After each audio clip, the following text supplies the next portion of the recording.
So you are here to recite Al-Quran Al-Kareem properly, accurately, right? In a very short period of time, you're about to do this, inshallah Rabbil Alameen.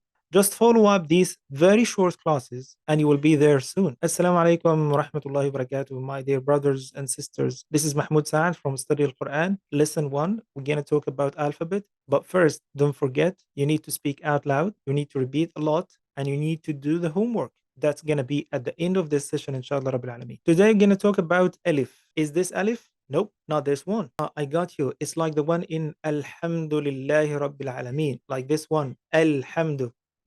No, not this one either. Okay, what Alif you mean then? I mean this Hamza. This is what we call Alif. How come? You just said Hamza. Okay, it's going to be a big topic, but let's sum up in a very short sentence. This Alif, which is empty from above, empty from the bottom, and need to have fatha before it. This is what we call alif mad. As if you said iyaka, this red one, iyaka. The alif here is alif mad. It's not, of course, the alif what we're talking about today, which is again the hamza. Okay, you said it's not alhamdu as well. Yes, Alhamdu lillahi rabbil alameen at the beginning of Surah Al-Fatiha. This is not the alif. This is called Hamzat al-Wasl again. So it's not what we're going to talk about today. Okay, I got it. What is it going to talk about? You said it's Hamza. Okay, I got it. You mean this alif, the one with a standing stick and above it Hamza? This is alif? Yes, exactly. Not just this one, but also if we put the Hamza under the alif, it's still alif. If we put the Hamza on top of waw or on top of ya or on top of something we called a teeth inside a word or might come at the end of the word or at the beginning just hanging on the air like this one by itself. And we're going to see it in a word and we're going to practice it shortly, inshallah. So again, Hamza, how it looks like. You know letter Ain, this big letter with some head or brain on top of it. We're going to take this brain or this head of Ain, we're going to cut it off, and this is going to be Hamza.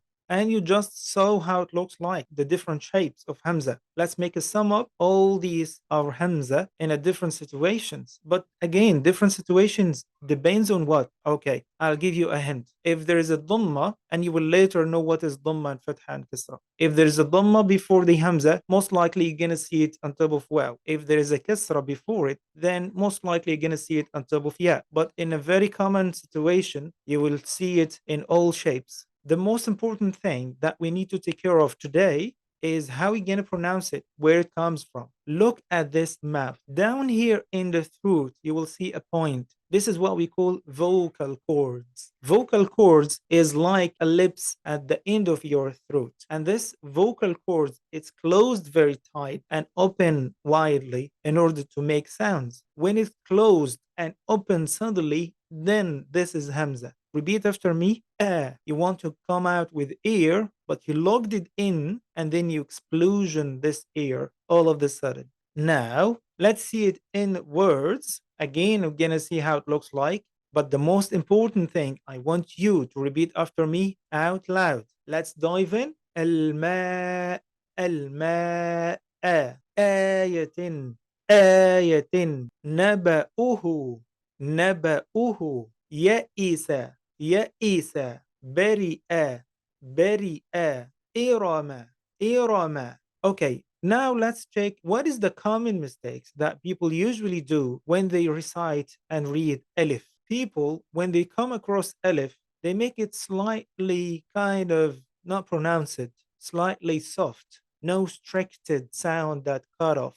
When you pronounce Hamza, you feel like there is a cutoff in the sound. Listen carefully. مالك يوم الدين إياك نعبد وإياك نستعين. Did you heard إياك? There is kind of a gap in the sound. So most common mistakes that people usually do that like إياك نعبد وإياك نستعين, which is a mistake. You didn't say وإياك إياك نعبد وإياك. You just said it like إياك.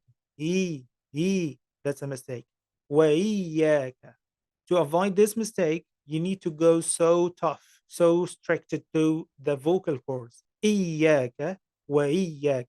Now let's see the homework. I will pronounce four words and I want you in the comment to tell me which one is right, which one is wrong. Tell me the number of the word and if it's right or wrong. So the first one is رأيت. رأيت. Is that right or wrong?